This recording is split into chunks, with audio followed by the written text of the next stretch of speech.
Hello friends, welcome to my channel. इस video से हम लेबियो रोहिता की टाइप स्टडी शुरू करने जा रहे हैं। लेबियो एक ऑस्टिकथिस फिश का एग्जाम्पल है, जिसे हम जब डिसेक्शन बैन नहीं था तो डाइसेक्ट करके उसकी डिफरेंट सिस्टम जो है उसको समझने की कोशिश करते थे। अब डिसेक्शन जो है वह लीगली बैन हो चुका है, सो हम यहाँ पर उसको डायग्राम थ्रू उसकी जो सिस्टम्स है डिफरेंट उसको समझने की कोशिश करेंगे। तो इस वीडियो में हम शुरू करने जा रहे हैं डाइजेस्टिव सिस्टम। तो डाइजेस्टिव सिस्टम जो है लेबियो की, वह बाकी ऑर्गेनिजम्स की तरह ही एक एलिमेंट्री कैनल और डाइजेस्टिव ग्लैंड्स उनसे बनी हुई है। तो सबसे पहले हम डाइजेस्टिव ग्लैंड्स पर फोकस करते हैं, एलिमेंट्री कैनल पर। तो एलिमेंट्री कैनल जो है वह बिल्कुल उसी तरह, जब भी एलिमेंट्री कैनल का नाम आएगा तो क्या होगा कि एलिमेंट्री कैनल किससे बनी हुई है, तो भाई माउथ एंड शुरुआत के पोर्शन पे होता है और एनस क्या होता है एंड रीजन पर, यानी कि माउथ से लेकर के एनस और उसके बीच डिफरेंट पार्ट होते हैं और वो पूरी जो कैनल है उसे एलिमेंट्री कैनल कहा जाता है।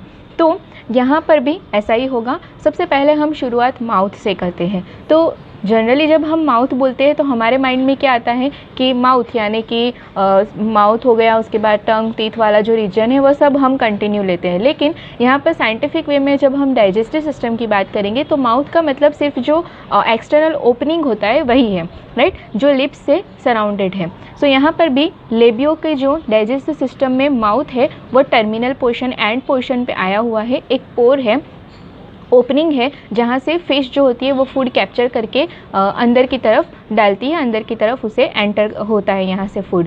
तो ये जो माउथ होता है वो लिप्स से सराउंडेड होता है। यहाँ आप देख सकते हो कि क्या है, लिप्स से सराउंडेड होता है। ऊपर की साइड भी लिप्स होते हैं, नीचे की साइड भी क्या होते हैं, लिप्स। सो ऊपर की साइड जो है उसे अपर लिप्स कहा जाएगा, नीचे है उसे लोअर लिप्स कहा जाएगा। अब ये लिप्स में हम अगर आप देखोगे तो यहाँ पर स्ट्रक्चर में आपको क्या देखने को मिलेगा कि इस तरह से लिप्स है और उसके अंदर इस तरह से राउंड आपको स्ट्रक्चर देखने को मिलेगा। तो ये जो राउंड स्ट्रक्चर है वो क्या है, तो लेबियो जो होती है वो हर्बीवोर्स है, यानी कि प्लांट लेती है, प्लांट पर फीड करती है। तो उस प्लांट को पकड़ने के लिए इसके जो लिप्स होते हैं उसकी सरफेस रफ़ होती है। सो रफ़ सरफेस बनाने के लिए यहाँ पर एक स्वैलो पार्ट, ऐसे स्वैलोइंग पार्ट जैसे स्ट्रक्चर देखने को मिलते हैं। ये क्या है, फिंगर लाइक प्रोजेक्शंस है, राइट। तो ये क्या करते हैं, फूड को कैप्चर करने में फिश को हेल्प करते हैं। इन्हें कहा जाता है पेपिली। अब ये कहाँ आई है, लिप्स में, तो उसकी वजह से उसे कहा जाता है लेबियल पेपिली। काम क्या है इनका, फूड को कैप्चर करके माउथ के अंदर डालना। उसके बाद आगे बढ़े, माउथ में इतना होगा। उसके बाद आगे बढ़े तो नेक्स्ट पोर्शन होता है बकल कैविटी का, राइट। बकल कैविटी में अब नॉर्मली क्या होना चाहिए, टीथ एंड टंग। तो लेबियो में यहाँ पर एक्सेप्शनल है कि लेबियो जो होती है उनमें बकल कैविटी में टीथ और टंग जो है, teeth and tongue buccal cavity में एब्सेंट होते हैं, ठीक है। ये क्या होते हैं, उनमें एब्सेंट होते हैं। सो अब टीथ का काम क्या होता है, फूड को कट करना, और टंग जो होती है वो क्या करती है, फूड को मस्टिकेशन करती है। तो यहाँ पर टंग और टीथ तो है नहीं, सो उसका काम क्या होगा, मतलब वो क्या, उसके बदले क्या होगा यहाँ पर, तो बकल कैविटी में भी जैसे लिप्स पर उसकी सरफेस को रफ बनाने के लिए पेपिलीज होते हैं, उसी तरह यहाँ पर भी बकल कैविटी में फिंगर लाइक प्रोजेक्शन, जो मैंने ऑरेंज कलर से यहाँ पर रिप्रेजेंट किया है, वह क्या है, फिंगर लाइक प्रोजेक्शन है जो फूड को मस्टिकेशन करते हैं, फूड का मस्टिकेशन। सो इसे पेपिली कहा जाएगा, और कहाँ है, बकल कैविटी में। सो इस वजह से कहा जाएगा बकल पेपिली, ठीक है। उसके बाद आगे बढ़े तो फेरिंग्स रीजन आता है। अब ये जो फेरिंग्स रीजन है उसको दो पार्ट में डिवाइड किया गया है, एंटीरियर फेरिंग्स और पोस्टीरियर फेरिंग्स। एंटीरियर फेरिंग्स जो है वहाँ पर इस तरह से गिल स्लिट्स जो होते हैं उसके गिल रैकर्स यहाँ पर प्रेजेंट होते हैं। 1 2 3 4 हर साइड पर कितने होते हैं, 4, राइट। सो टोटल 4 पैर होते हैं, 4 जोड़ हुए, मतलब एक इधर 4 इधर है और 4 इधर है, टोटल 8 है, यानी कि 4 पैर गिल रैकर्स होते हैं। ये क्या करते हैं कि हम जानते हैं गिल्स से वो क्या करती है, रेस्पिरेशन का काम करती है पानी में, राइट। गिल्स जो होती है वो, तो जब वो पानी लेती है रेस्पिरेशन के लिए तो उसके थ्रू कोई फूड अंदर इस डाइजेस्टिव कैनल में एंटर ना हो, उसको रोकने का जो काम है वह ये गिल रैकर्स करती है। यानी कि फेरिंग्स, एंटीरियर फेरिंग्स में क्या है, गिल रैकर्स है जो फूड को बाहर से डायरेक्ट एलिमेंट्री कैनल में जाने से रोकती है। देन उसके बाद का जो पोर्शन है पीछे का पिछला हिस्सा, तो उसे कहा जाता है पोस्टीरियर फेरिंग्स। अब ये जो पोस्टीरियर फेरिंग्स है यहाँ पर 3 बॉन्स होते हैं। यहाँ पर हमें 2 देखने को मिल रहे हैं। 2 क्यों? क्योंकि हमने क्या किया है, ये एक पूरी जो फिश है उसको जब हम कट करेंगे और इस तरह से पूरी फिश है राइट, उसको बीच में से कट करेंगे तो इस तरह से ओपन होगा वो। तो जब हम उसे ओपन करेंगे तो हमें कैसा सिस्टम देखने को मिलेगा, उसका ये डायग्राम है। तो जब ये जो लेयर है उसे कट किया जाता है तब तीसरा बॉन्ड जो होता है वो यहाँ से क्या होता है, दूर होता है। यानी कि एक यहाँ होगा, एक यहाँ होगा और एक क्या होगा, इस तरह से ऊपर की साइड पर होगा। सो जब कट किया जाता है तो यह क्या होता है, दूर हो जाता है। सो टोटल यहाँ पर 3 बॉन्ड्स होते हैं जिनमें क्या है, टीथ प्रेजेंट है। Homodont teeth, homodont right. Homodont मतलब क्या, सबका शेप, साइज एंड स्ट्रक्चर जो है वो सेम होगा। सो यहाँ पर क्या देखने को मिला, बक्कल कैविटी में नहीं है टीथ, कहाँ है, तो पोस्टीरियर फेरिंग्स में स्पेशली बॉन्स है जिसके साथ ये टीथ अटैच हुए हैं। अब यहाँ पर क्या होगा, फूड को कट करने का काम होगा, ठीक है। उसके बाद आगे हम बढ़े तो ये क्या कहा जाएगा, ओके हाँ, इसे बॉन है, उसके साथ क्या है, टीथ है। फेरिंग्स रीजन में है तो कहा जाएगा फेरेंजियल बॉन बियरिंग टीथ, ओके। आगे हम बढ़े तो फेरिंग्स के बाद का जो पोर्शन है वह है इसोफेगस, राइट। इसोफेगस क्या होता है, एक ट्यूब लाइक स्ट्रक्चर है जो फूड को पास करने का काम करता है। तो ये जो फेरिंग्स और इसोफेगस होता है वहाँ पर एक ऐसा आड़ा पट्टा होता है जिसे ट्रांसफर सेप्टम कहा जाता है, जो क्या करता है, दोनों को डिफ्रेंशिएट करता है। तो इसोफेगस की अब हम बात करें तो इसोफेगस का जो अंदर का पोर्शन है वहाँ पर न्यूमेटिक डक्ट का ओपनिंग होता है। अब ये न्यूमेटिक डक्ट क्या है, तो यहाँ पर आप देखोगे एयर ब्लेडर, राइट। तो एयर ब्लेडर्स जो होती है जिसको हमें पढ़ा है, तो एयर ब्लेडर क्या होती है कि कुछ फिशेस में एयर ब्लेडर इसोफेगस के साथ कनेक्टेड होती है। तो जो कनेक्शन होता है, जो डक्ट से कनेक्शन होता है, उस डक्ट को न्यूमेटिक डक्ट बोला जाता है, राइट। सो कुछ फिशेस में वो कनेक्शन होता है और कुछ में नहीं होता। तो जिनमें कनेक्शन होगा उसी में से एक है लेबियो। सो लेबियो में यह कनेक्शन यानी कि न्यूमेटिक डक्ट क्या है, प्रेजेंट है। तो उस न्यूमेटिक डक्ट का ओपनिंग भी होगा, ऑब्वियसली इसोफेगस के साथ कनेक्टेड है तो इसोफेगस के साथ कनेक्टेड है और उसका जो ओपनिंग है वो कहाँ है, यहाँ पर इसोफेगस के एंटीरियर ऊपर वाले पोर्शन में। सो यहाँ पर क्या होगा, ओपनिंग ऑफ न्यूमेटिक डक्ट। आगे हम बढ़े तो ये जो इसोफेगस के बाद का मतलब ये राउंडेड सराउंडेड पोर्शन मैंने क्या बताया है, क्या है, इसोफेगस, ठीक है। इसोफेगस के तुरंत बाद क्या होना चाहिए, स्टमक। लेकिन यहाँ पर लेबियो में फिर से एक एक्सेप्शन है, अपवाद है कि स्टमक, उससे भी ज़्यादा हम कहें कि ट्रू स्टमक जो होता है वह एब्सेंट होता है। ट्रू स्टमक क्या होता है, एब्सेंट, ठीक है। तो यहाँ पर क्या होगा कि इसोफेगस के बाद तुरंत ही जो स्वैलो पार्ट है, ठीक है, ये जो स्वैलो पार्ट है उसे कहा जाता है इंटेस्टिनल बल्ब, जिसको एंटीरियर रीजन को कार्डियक पार्ट कहा जाता है और पोस्टीरियर रीजन जो है उसे पाइलोरिक पार्ट कहा जाता है, ठीक है। ये जो पूरा है उसे क्या कहा जाता है, इंटेस्टिनल बल्ब। यहाँ पर मैं लिख देती हूँ इंटेस्टिनल बल्ब। और उसका एंटीरियर पोर्शन क्या कहा जाता है, कार्डियक पार्ट। पोस्टीरियर पार्ट क्या कहा जाएगा, पाइलोरिक पार्ट, ठीक है।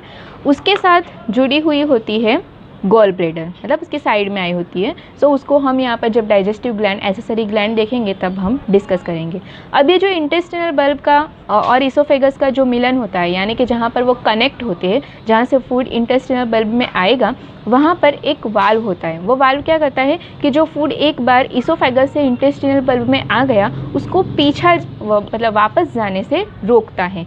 सो वह जो वाल्व होता है उसे इसोफेजियल वाल्व कहा जाता है, ओके। इसोफेजियल वाल्व का काम क्या होगा कि जो फूड एक बार इसोफेगस में से इंटेस्टिनल बल्ब में आ गया है उसको वापस जाने से रोक देगा। साथ ही यहाँ पर इंटेस्टिनल बल्ब के एंटीरियर पोर्शन पर बाइल और पैंक्रियाटिक डक्ट का ओपनिंग भी होता है। सो जब फूड यहाँ पर आएगा तो क्या क्या होगा, फूड जैसे ही इंटेस्टिनल बल्ब में आएगा बाइल जूस और पैंक्रियाटिक जूस का सिक्रीशन होगा यहाँ पर डक्ट का जो ओपनिंग है उनके थ्रू, और साथ ही वो इसोफेजियल वाल्व जो होगा वो बंद हो जाएगा, जो सो फूड वापस जाने से रुक जाएगा। उसके बाद हम आगे बढ़े तो इंटेस्टिनल बल्ब के फ़ौरन बाद शुरू होता है कॉन्वोल्यूटेड इंटेस्टाइन, ठीक है। कॉन्वोल्यूटेड पूरा इंटेस्टाइन, और इंटेस्टाइन की लेंथ क्या होगी, बहुत ही लॉन्ग होगी, बिकॉज यहाँ पर क्या है, ये हर्बीवोर्स है। सो इनके डाइजेशन का टाइम जो होगा वो ज़्यादा होता है। सो इंटेस्टाइन की भी अगर हम बात करें तो इंटेस्टाइन भी कैसा होता है, ट्यूब लाइक स्ट्रक्चर है, कॉन्वोल्यूटेड है और उसका एंटीरियर और पोस्टीरियर रीजन दोनों में डिफरेंट स्ट्रक्चर अंदर हिस्टोलॉजिकल एस्पेक्ट में बात करें तो देखने को मिलता है।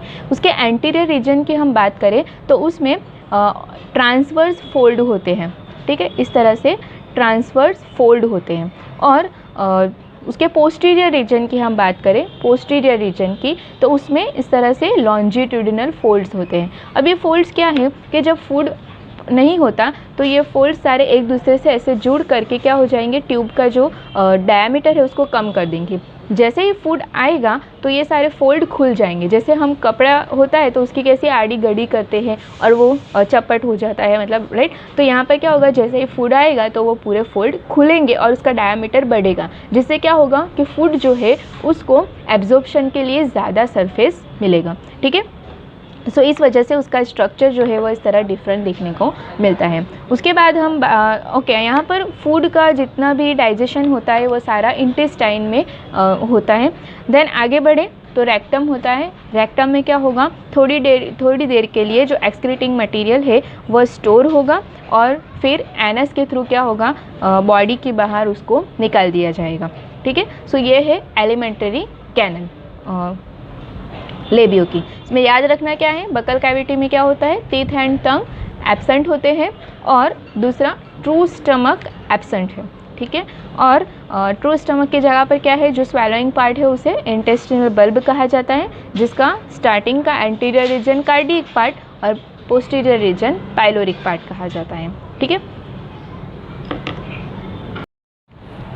एलिमेंट्री कैनल के बाद हम बढ़ते हैं डाइजेस्टिव ग्लैंड की तरफ। तो डाइजेस्टिव ग्लैंड में होती है लीवर, पैंक्रियाज और लीवर के साथ कनेक्टेड होता है जो वह है गॉल ब्लैडर, ठीक है। तो लीवर जो है वो इस तरह से बायलोब्ड होता है, left liver and right liver.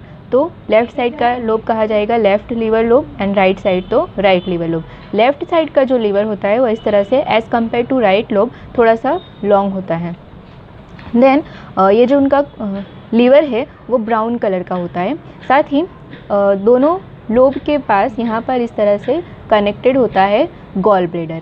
यह गॉल ब्लैडर क्या करता है कि लीवर का जो सिक्रेशन होता है उसको थोड़ी देर के लिए यहाँ पर स्टोर करता है और जब फूड आता है तो वह यह कॉमन जो इनकी डक्ट होती है उनके थ्रू क्या करता है, इंटेस्टिनल, ये इंटेस्टिनल बल्ब है, ठीक है। तो वहाँ पर क्या करेगा, वो खाली करेगा।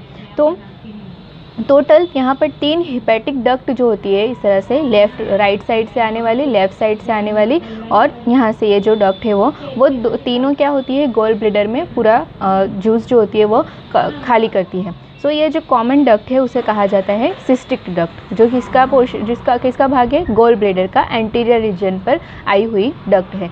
फिर यह जो डक्ट होती है वो कॉमन डक्ट के थ्रू खुलती है इंटेस्टिनल बल्ब में और वहाँ पर जाकर के जूस का जो सिक्रेशन होता है वो करती है। इसके अलावा जो पैंक्रियाज होता है, और पैंक्रियाज जो इंटेस्टिनल बल्ब का कार्डियक एंड पाइलोरिक पार्ट है वहाँ पर उसके साथ डिफ्यूज़ हुई होती है। साथ ही उसका कुछ भाग लीवर के साथ भी डिफ्यूज़ हुआ होता है और वो वाइट कलर की होती है, वाइटिश, ठीक है। सो इस तरह से इतनी ग्लैंड्स उनमें डाइजेस्टिव ग्लैंड प्रेजेंट होती है। उसके बाद हम बात करें इनमें मतलब जब प्रैक्टिकल में ये पूछाता है तो उसमें जो क्वेश्चंस होते हैं, राइट, वाइवा वॉक अगर आए तो वाइवा में कुछ क्वेश्चंस आपको पूछे जाते हैं। तो कॉमनली इस टाइप के क्वेश्चंस पूछे जाते हैं। तो सबसे पहले तो आप डाइजेस्टिव सिस्टम किसका ड्रॉ करते हो, लेबियो का। तो डाइजेस्टिव सिस्टम में आपको समझाना होता है, पूरा उसे डिस्क्राइब करना होता है। उसके ऊपर से ये क्वेश्चन निकलते हैं कि सबसे पहले आपको लेबियो का क्लासिफिकेशन पूछा जा सकता है। देन साइंटिफिक नेम, तो उसका साइंटिफिक नेम है Labeo rohita. Then why we choose Labeo for type study, यानी कि टाइप स्टडी के लिए हमने लेबियो को ही क्यों सिलेक्ट किया। तो लेबियो जो होती है, मतलब अभी तो हम डिसेक्शन बैन है, लेकिन जो डिसेक्शन कॉमन होता है तो कॉमन था और डिसेक्शन किया जाता था, तो लेबियो ही क्यों पसंद की गई थी। तो लेबियो जो होता है उनका रिप्रोडक्शन रेट जो है वो बहुत ही हाई है और उसका डिस्ट्रीब्यूशन भी बहुत वाइड है, तो ईज़िली वो मार्केट में भी मिल जाती है और इस वजह से उसका डिसेक्शन करना ईजी पड़ता है। साथ ही लेबियो है ऑस्टिक थिस, राइट, यानी कि अस्थि मत्स्य। तो ऑस्टिक्टिस की बाकी जितनी फिशेस है उसके ज़्यादातर कैरेक्टर्स लेबियो से मिलते जुलते हैं। सो हम एक लेबियो के ऊपर से बाकी की ऑस्टिक्टिस की जितनी फिशेस है उसको भी, उसके जो स्ट्रक्चर है उसको भी इजीली समझ सकते हैं। सो मार्केट में इजीली अवेलेबल होने की वजह से, साथ ही उसके स्ट्रक्चर बाकी की फिशेस के साथ सिमिलर होने की वजह से लेबियो को चूज़ किया गया है। देन उसका फीडिंग हैबिटेट, यानी कि हर्बीवोर्स है, कार्निवोर्स है। तो ये क्या है, हर्बीवोर्स है और वह प्लांट पर फीड करती है, एक्वाटिक प्लांट पर फीड करती है। Then which part is absent in digestive system of Labeo, तो क्या होते हैं उनमें, एक तो टंग नहीं होते, टीथ जो होते हैं वो बकल कैविटी की जगह पे कहाँ होते हैं, बकल कैविटी की जगह पे फेरिंग्स में होते हैं। देन ट्रू स्टमक जो होता है वो इनमें एब्सेंट होता है। उसके बाद लेबियो का कॉमन नेम, तो लेबियो को कॉमनली रव के नाम से भी जाना जाता है। उसके बाद टाइप्स ऑफ स्केल, यानी कि उनमें किस टाइप के स्केल, उनका जो एक्सोलेटेंट स्केल से प्रोटेक्टेड है तो उनमें किस टाइप के स्केल पाए जाते हैं, साइक्लोइड टाइप के स्केल जो है वह पाए जाते हैं। ठीक है, इस तरह से इसी प्रकार के दूसरे भी क्वेश्चन निकलते हैं। जनरली यह क्वेश्चन जो है वो इनमें से कोई ना कोई क्वेश्चन होता ही है, बिकॉज ये कॉमन क्वेश्चन है जो जब भी लेबियो की बात आती है उसके प्रैक्टिकल की, तो ये सारे क्वेश्चन का डिस्कशन होता है।